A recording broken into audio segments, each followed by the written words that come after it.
Лиза, какво ще ядеш сега? Ананас? Ананас ли ще ядеш сега? Кой ще ти дава ананас? Баба ти? Мама ти. Ето, да.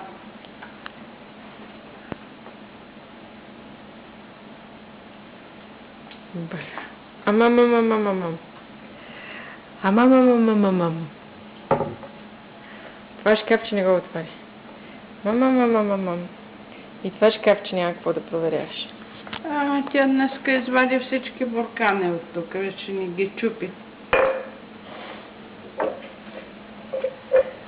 Лиза, затвори шкафче. Не ги чупи, сега ще ми чупи. Не ги въди бурканите, затвори шкафчето. Ето, мама. Айде, мама, да.